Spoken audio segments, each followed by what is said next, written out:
Esfera, bienvenidos. Un nuevo mes, agosto. Prácticamente estamos más de la mitad, se nos ha pasado súper rápido. Y hoy tenemos un invitado muy especial como cada martes, cada miércoles, todos los días en este podcast. Bienvenido, Francisco Araiza Méndez.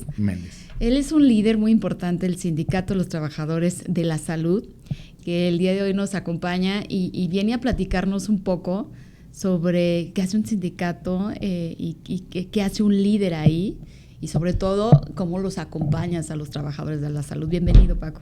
Muchas gracias, Anabel.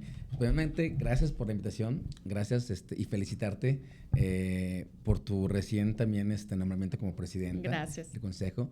De verdad, un honor estar con alguien que sabe trabajar, con alguien que está movida, con alguien que nos puede demostrar que también con el trabajo arduo se pueden conseguir muchas cosas. Es un tema que ahorita traigo que quiero platicar. Muchas gracias. La verdad es que le voy a invitar un café porque aquí vino a echar porrete. Gracias, te lo agradezco. Felicidades, gracias por el espacio. Y sí, efectivamente, fíjate que yo no sé en qué momento decidí dedicarme al tema laboral. Yo creo que desde aquí parte. Desde muy niño fui un niño que tenía problemas con los maestros porque era un niño muy inquieto. Decían que me decían chinconcuá, incluso que porque tenía chincuales y que porque... Muy movidos, es que no vas a estar... Sí, ¡siéntate! No pueden estar sin quietos. Ahorita comentabas del espacio que además está hermoso. A mí también me cuesta mucho trabajo estar en un solo lugar y que efectivamente no tenga forma de moverme. Yo creo que todos ahorita, ¿no? Pero tengo un tema como de déficit de atención. Entonces sí, a mí también necesito estar moviendo. En movimiento.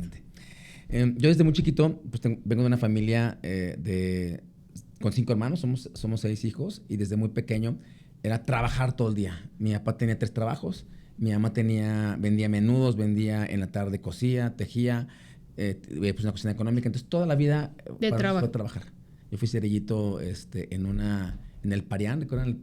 Una farmacia que ya caducó, una farmacia de la farmacia Sánchez. Claro. Que bueno, pues por cuestiones de administración ya desaparece, pero desde los 6 años hasta como los 12 años yo era cerillito de allí, y desde ahí tuve la fortuna, de empezar a ganar dinero, o sea, de saber que me gustaba ganar dinero, y 2, de que me gustaba trabajar, y de conocer gente mayor que hacía muchas cosas. ¿A los cuántos años, Paco? Desde los 6 años. Bendito Dios. Ahorita, si estamos en estos tiempos, a mi mamá la hubieran llevado al DIF, ¿verdad? la le agradezco pues mucho. Pues la verdad es que yo creo que se acostumbraba mucho, ¿no? Que los hijos te acompañaran. Bueno, pues así es. Claro, y luego íbamos al restaurante de mi mamá, su cocina económica, y era meserear, y era ganarnos para que tuviéramos dinero para poder comprar nuestras cosas. Entonces, desde muy niño aprendí a ganar mis cosas. Yo estudié en la Universidad Autónoma de Aguascalientes, y ingeniería en sistemas. Y de allí entré a trabajar al Hospital Miguel Hidalgo. Entré ya hace 19 años, entré a trabajar allí al Hospital Miguel Hidalgo. ¿Muy joven, Paco? Sí, muy joven, sí. Muy joven. Es que es joven, pero imagínense, estaba muy joven. Sí, estaba prácticamente recién graduado de la universidad, entro a trabajar ahí al departamento de informática. Yo entro como apoyo administrativo, y desde allí la verdad es que empecé muy buenas relaciones porque trabajaba en informática y aparte... les daba clases a todas las secretarias, porque también estudié una maestría después en educación. Les daba clases de cómputo, les vendía yo cómputo. Toda la vida he vendido algo. Yo vendía memorias, vendía... Siempre estabas emprendiendo. Siempre.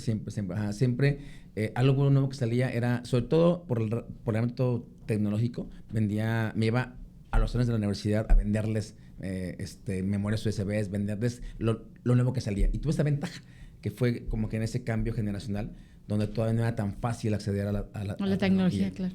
Entonces, bueno, ahí entro al Hospital Miguel Hidalgo, y hace 9 años es que me invitan a formar parte de un sindicato. Hace 9 años. Hace 9 años, ya. No, también muy joven, muy joven. Sí. Sí, de hecho, ahí entro primeramente como secretario de finanzas nada más. Había con otro grupo, donde empezamos a cambiar las cosas. Yo llego ahí al sindicato y veo que el sindicato no tenía... estructuras, no tenían misión, valores, que yo sé que también está muy obsoleto eso, pero no tenía organigramas, no tenía DGPs, no tenía absolutamente nada. Que es importante mencionar que la creación de los sindicatos en México y en el mundo fue para preservar los derechos laborales de los trabajadores. Sí. Eso es importante mencionarlo porque al final en algunas empresas, en algunos organismos, pues la verdad es que no no se respetaban los derechos laborales y por eso surgen los sindicatos, que actualmente hay un tema que ahí te voy a cuestionar, pero adelante, porque sí quería hacer este paréntesis de para qué surgen los sindicatos en México y en otros países, pero principalmente surgieron para la preservación de los derechos de los trabajadores. Sí, porque hablábamos de que el trabajador realmente tenía jornadas de esclavitud, donde incluso no había jornadas de 8 horas diarias, no había jornadas de 48 horas, no había realmente reformas. Creo que los sindicatos han tenido que luchar durante muchos años y literalmente con la palabra luchar ya cambió mucho la perspectiva, Sí. pero era lucha para poder conseguir lo que ahora tenemos. Lo que ahora cuando ya llegamos a una empresa y sabemos que tenemos vacaciones, que tenemos un horario de entrada y salida, que tenemos días económicos, prestaciones de ley, bla, bla, bla, ya lo normalizamos y qué bueno. Pero eso precisamente fue parte de una lucha sindical. Y costó mucho. Costó vidas, costó despidos, años. Despidos, sí. Ajá. Ahora, ¿qué pasa ahora? El tema sindical tiene que evolucionar. Creo que ha ido evolucionando. Algo de las reformas laborales de lo bueno que ha dejado las reformas laborales de la pasada administración federal, creo que de lo que yo puedo decir que se me hizo muy bien fue precisamente obligar a que los sindicatos se legitimen. Creo que es el paso más importante, claro, porque también los sindicatos se llegaron a hacer vicios, ¿no? Completamente. O sea, siempre la misma gente, siempre los mismos intereses. Tú veías que en las empresas los trabajadores no conocían a su líder sindical. Entonces, ¿quién ponía el líder sindical? La empresa, el empresario. El empresario se sentaba con un sindicato, oye, necesito sindicalizar a mis trabajadores, ¿qué hago? El que te convenía. Sí, claro que sí. Entonces yo nada más buscaba uno y hacía un contrato. Entonces eran sindicatos, literal sindicatos blancos, que eran de protección. Me afilio a un sindicato o busco yo como empresario un sindicato para no tener problemas legales y después me puedan demandar. Pero entonces los sindicatos en eso se convirtieron y se sentaron. Entonces tú veías a los líderes sindicales en el campo de golf todas las mañanas. Y de verdad no conocían a los trabajadores. Esta legitimación lo que hace es que obliga ya a cualquier tipo de líder sindical a tener que buscar a los trabajadores para pedir su voto. Entonces ya los trabajadores te tienen que conocer. Claro. Y tienes que irte al campo y tienes que irte con ellos, conocer. Una elección. Una elección, como cualquier otra. Entonces, la verdad, eso yo lo celebro, lo aplaudo. Creo que el día en el que logremos que también, porque eso, lamentablemente esas reformas han ido directamente solamente para las empresas privadas. Entonces, ¿qué pasa? Las reformas las hacen los gobiernos. Claro. Obligan a los patrones a seguir esas reformas.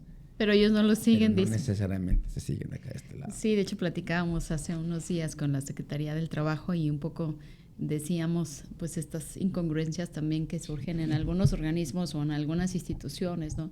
Que te dicen, pues tienes que trabajar menos de 40 horas, pero luego en las instituciones pues te ponen a trabajar los sábados, los domingos y días festivos y no te pagan. Exacto. Y las renuncias firmadas, ¿no? Prerenuncias firmadas. Yo lo he vivido, señores. La verdad es que sí sucede. Pero bueno, continuemos. Sí, fíjate que sí, ¿eh? Yo creo que pasamos de ese tipo de contratos muy complejos donde tuvieron los sindicatos que luchar para dignificar el trabajo. Ahora los sindicatos tenemos que volver a... Creo que cambiaron las cosas. Yo soy de los que cree que la mejor manera de negociar es por las buenas. Por supuesto. Y la verdad es que vivimos en un estado donde se presta para eso. Claro. Yo pertenezco a una federación que se llama Federación Nacional de Sindicatos de Salud y a una que se llama FETSEGEM, donde están en todo el país. Y me ha tocado visitar estados como Oaxaca, Michoacán, Veracruz, Tabasco, Nuevo León, Coahuila. Y hay estados donde de veras se pelean. Y de veras, incluso cuando yo los he invitado aquí a Aguascalientes, una vez me tocó algo muy curioso, un líder de Oaxaca, que ya ves que primero cuando llegas dices tierra de la gente buena, ¿no? Sí, claro. Entonces llega muy enojado conmigo y me dice, Paco, ¿cuál tierra de la gente buena? Tierra de la gente, ¿sabes? Sí. Así, le digo, ¿por qué, amigo? Le digo, es que ¿por qué no se manifiestan? Le digo, no, espérate. Lo que pasa es que tú ya en Oaxaca estás acostumbrado, porque también en Oaxaca está hermoso Oaxaca, claro. Y lamentablemente no luce, porque vas al Zócalo, a la plaza, y hay manifestaciones. Quieres entrar y hay manifestaciones. Y cerraron los camiones, y cerraron acá.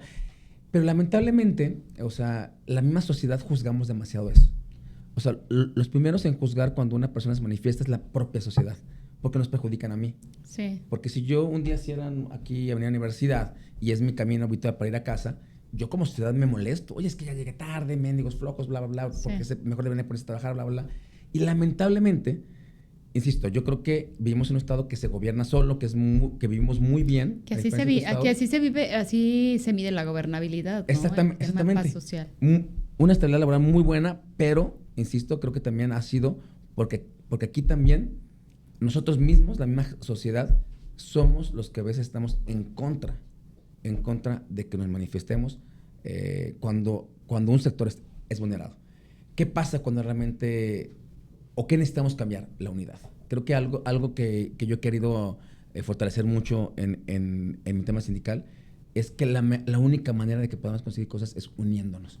Claro. Que si a un taxista lo está vulnerando, o a un grupo de taxistas, unámonos todos. Porque, oye, ¿pero por qué habla? Porque si a los taxistas no los apoyamos, pues, o más bien, regularmente, ¿qué pasa? Bueno, pues que se pelean los taxistas, a mí no me afecta. Sí, por supuesto. O no sé si te pasa que te digan, no, es que a mí no me gusta andar en grillas, pero el tema es que creo que hay una indiferencia mientras no te toca a ti, pues entonces pues no me afecta. O sea, y es lo que creo que luego en algunas sociedades pasa. No sé si en Aguascalientes sea como muy persistente, pero sí he tenido diálogos donde como dices, oye, pues se perdió, hay gente desaparecida en Aguascalientes, como dices, no sé, un accidente, lo que tú quieras. Y entonces somos tan ajenos a una vida social, a un entorno, que mientras no me perjudique a mí, pues ni me meto, ¿no?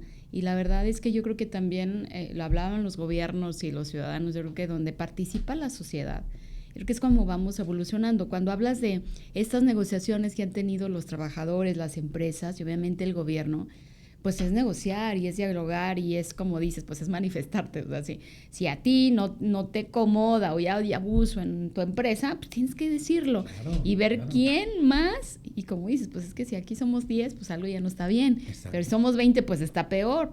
Pero es tu trabajo, sí.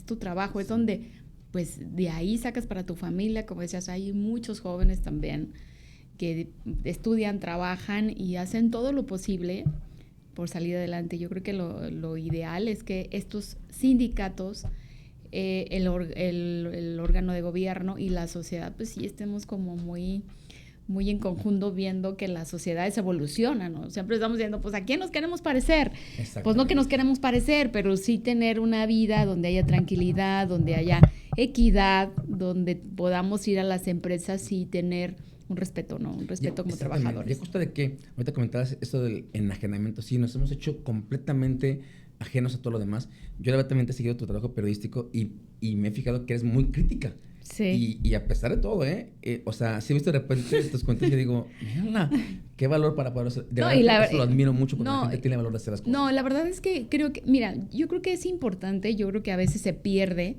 Y qué bueno que lo tocas. El tema de nosotros como periodistas, que hay pocos ahorita ya que podemos escribir y ni siquiera me meto en muchas cosas, pero creo que hay cosas que sí hay que observar, sin un afán de criticar, sin un afán de crecer. Sí, hablábamos de la indiferencia, dijimos, oigan, pues está pasando esto. Yo creo que todos queremos una ciudad segura, donde todo el mundo queremos tener oportunidades de trabajo, pero a veces pareciera que nadie dice nada, ¿no? Y de hecho, a mí nos cuestionan mucho de que es que los medios no dicen nada, estamos vendidos. Le dije, no, señores, yo no tengo absolutamente contratos con nadie.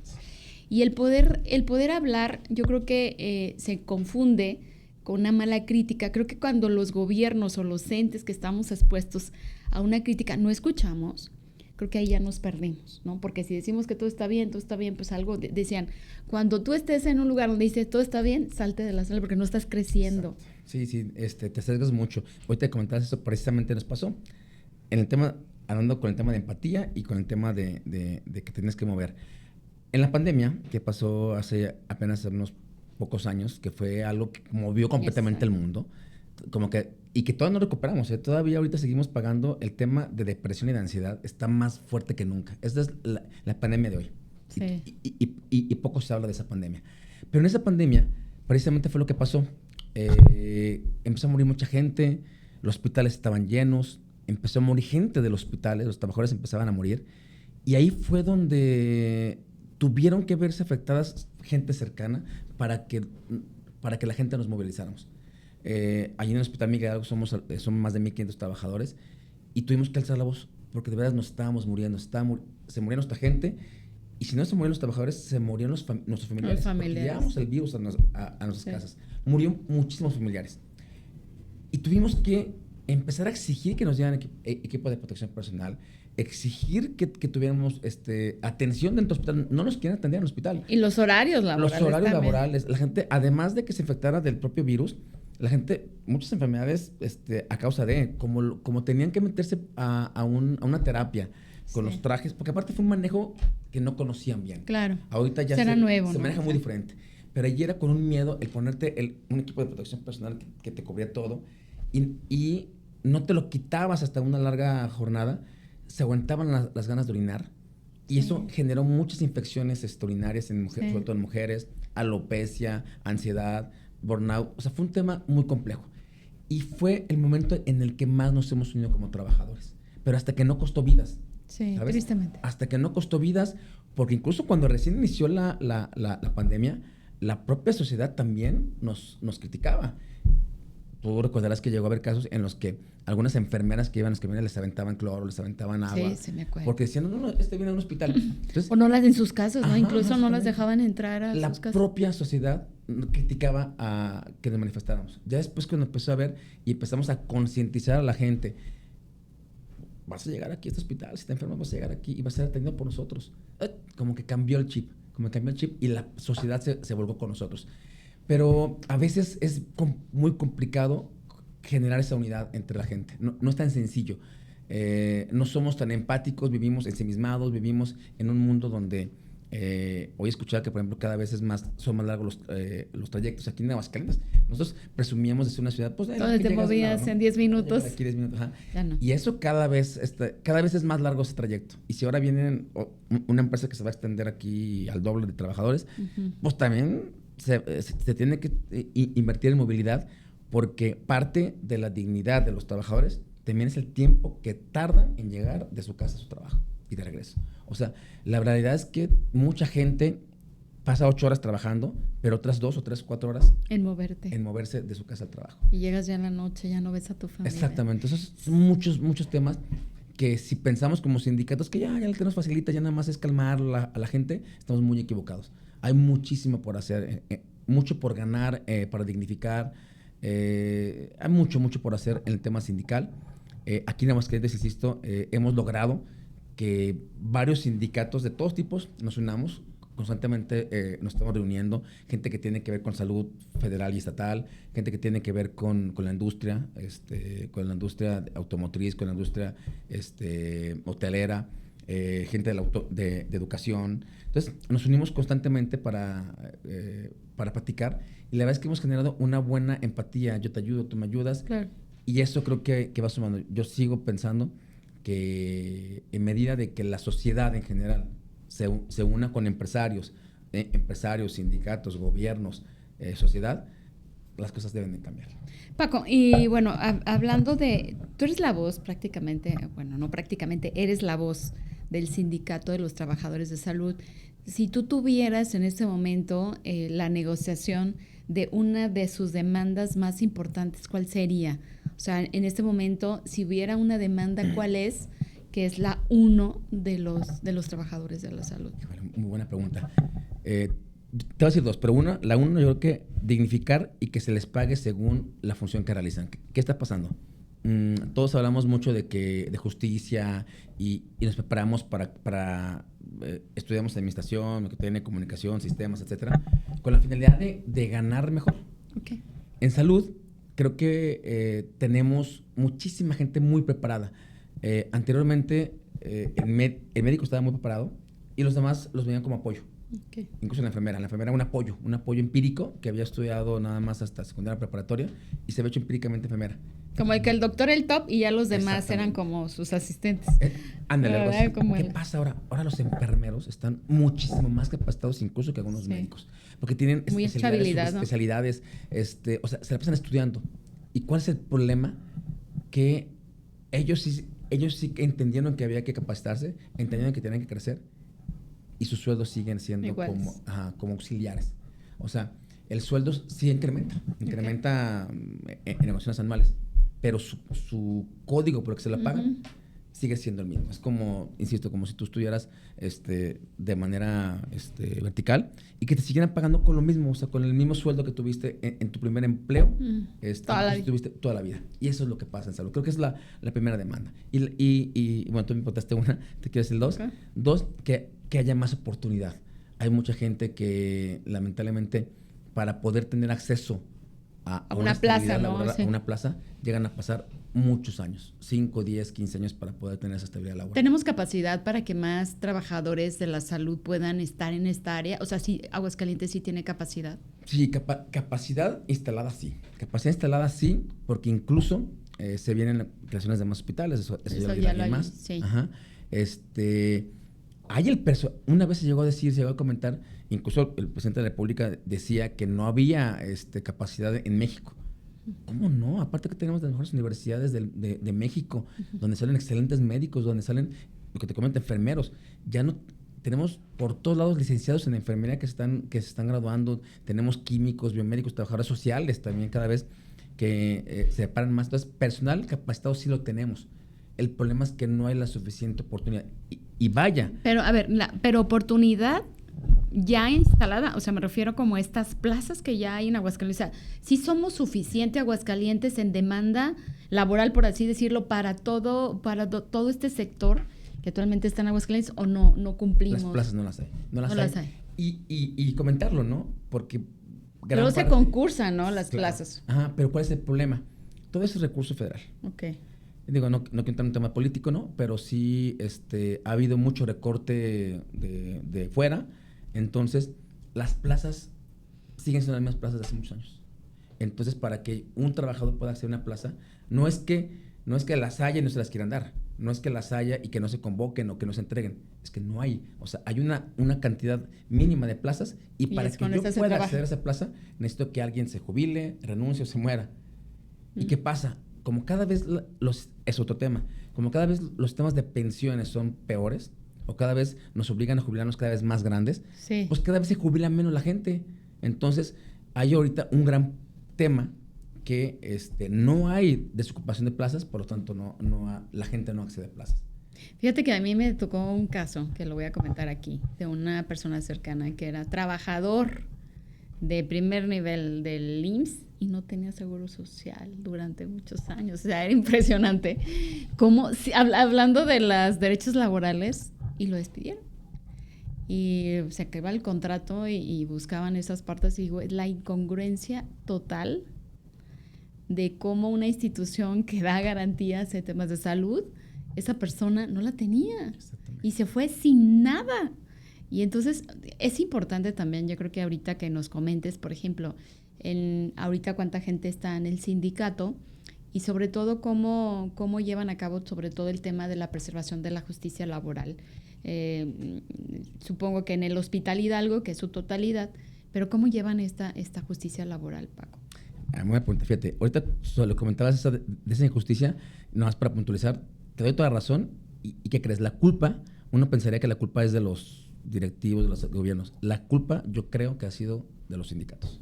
Los sindicatos en gran medida hemos dejado de luchar por esas cosas. No debería pasar, exacto. No debería pasar este tipo de cosas.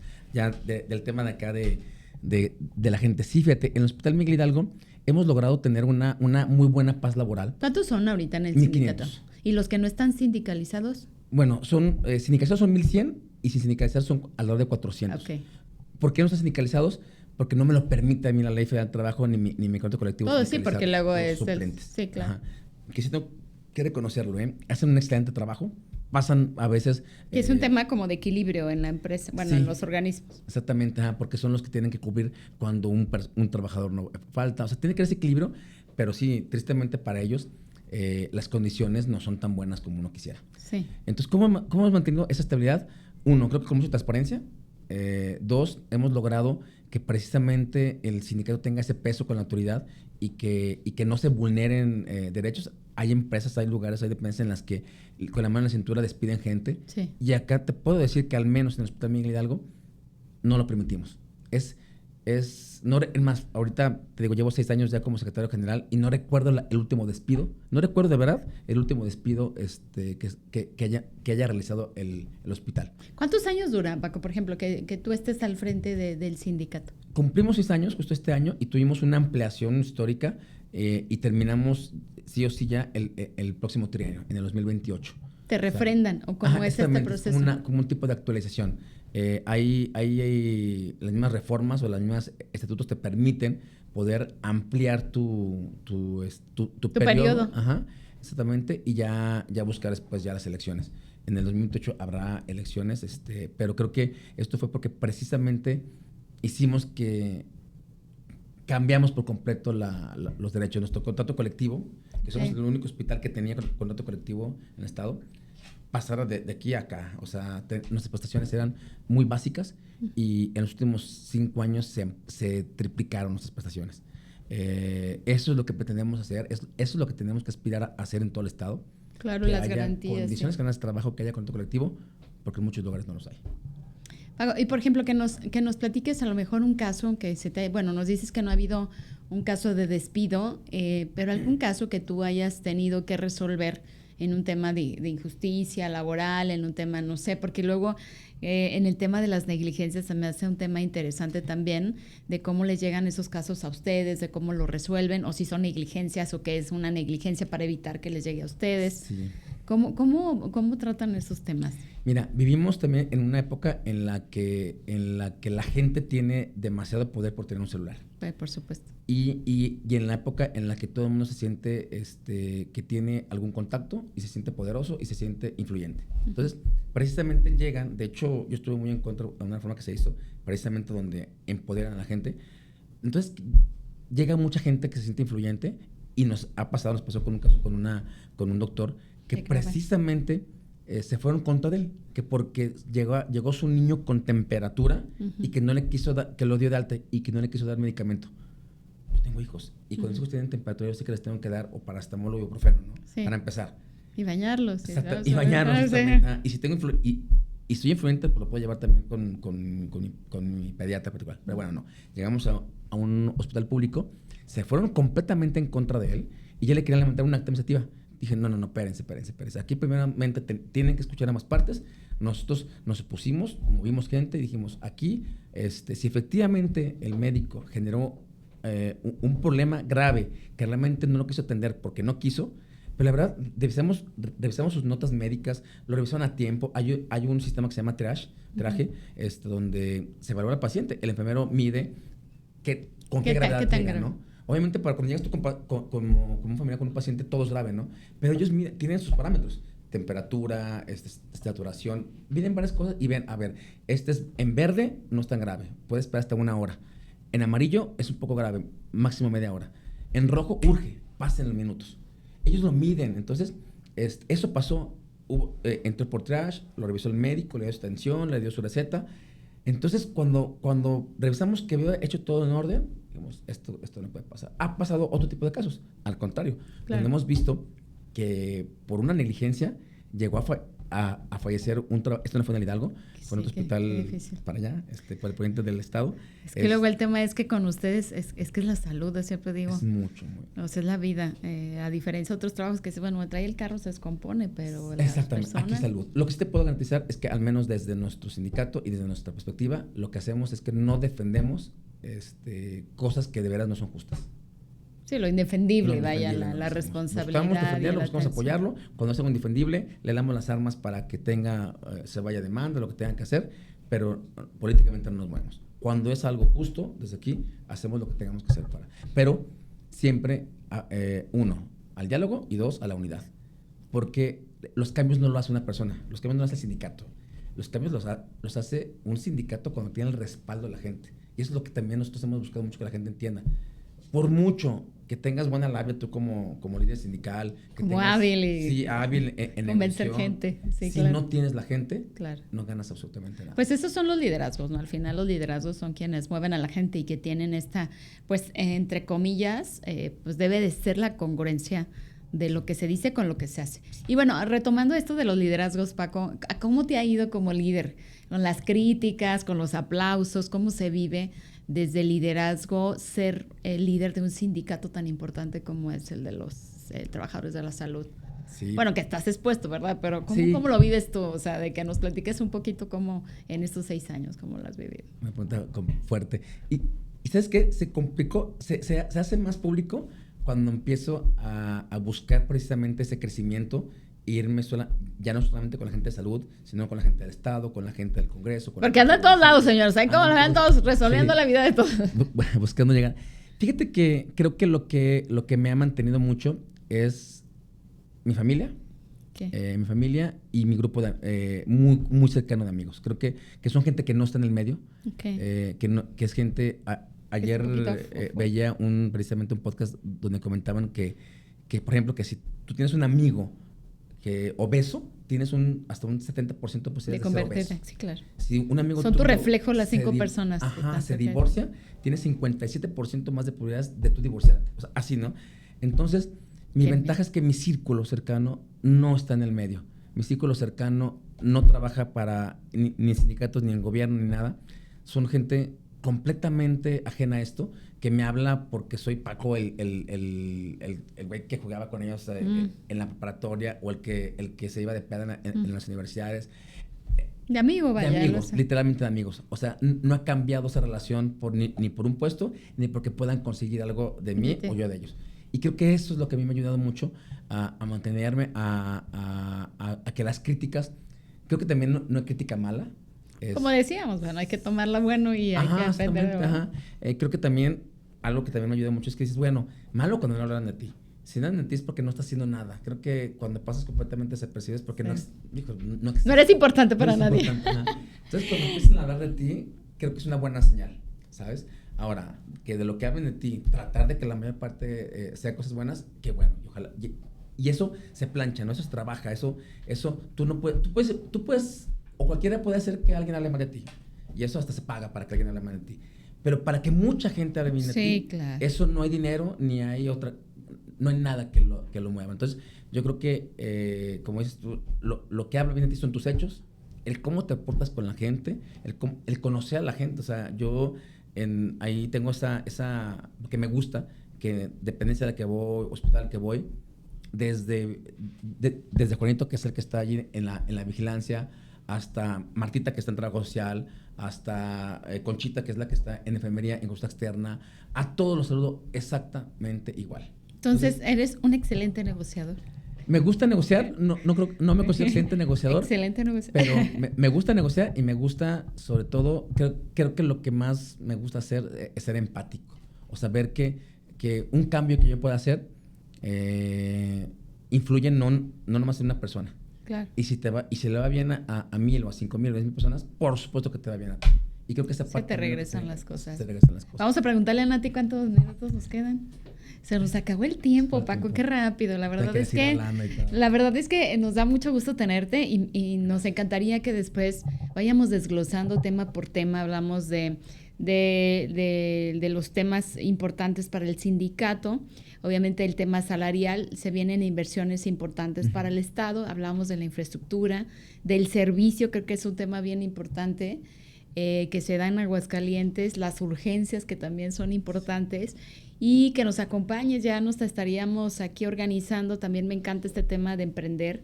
Yo creo que yo lo viví también. Nunca te enseñan a emprender, te enseñan a trabajar. Sí. Y qué importante que los liderazgos que están al frente, que tengan un micrófono, pues sean estos promotores, como decías, pues yo ahí vendía todo, ¿no? Yo ahí vas aprendiendo sobre la marcha, y que en Aguascalientes podamos ser ese lugar donde la gente pueda emprender y donde los jóvenes vean estos ejemplos también de los liderazgos como tú, que bueno, la verdad es que eres muy joven y que ahorita lo compartíamos, ¿no? O sea, la verdad es que el trabajo es muy redituable. Cuando trabajas te va bien, tienes actividad económica y luego puedas compartir ese trabajo, tu trayectoria, creo que es lo más bonito que nos puede pasar como personas. Sí, la verdad que cuando tu trabajo, además de generarte tus ingresos, generas tú un cambio a mucha más gente, creo que es mucho más redituable. Cuando cada cosa que haces afecta o beneficia, en este caso, a mucha gente, donde cada cambio que haces puedes ver a la gente y generarle un mejor día. Sí. Que creo que cuando a veces es un trabajo muy, muy complicado, cuando lideramos algo, cuando estamos frente a un micrófono, tenemos que tener mucho cuidado con lo que decimos porque influimos en gente. Hay gente que puede tomar una decisión o no en base a lo que uno diga. Creo que sí tenemos mucha responsabilidad, pero cuando nos gusta, la gente y nos divertimos. Y nos divertimos. Y nos pagan. Y aparte nos pagan. Sí. ¿Qué más podemos pedirle en la vida? Paco, gracias. La verdad es que lo tratamos muy bonito el día de hoy. Después lo vamos a cuestionar duro, pero bueno, es la bienvenida. Gracias, Paco, por acompañarnos. Saludos a todo el sector salud de Aguascalientes, que todos los días sé que hacen su mejor esfuerzo. Como dicen por ahí, somos más los buenos en Aguascalientes, los que queremos hacer las cosas bien, los que queremos darle un buen servicio a la ciudadanía y sobre todo cuando hay una situación vulnerable en salud. Pues gracias. Al contrario, muchas gracias a ti. Gracias.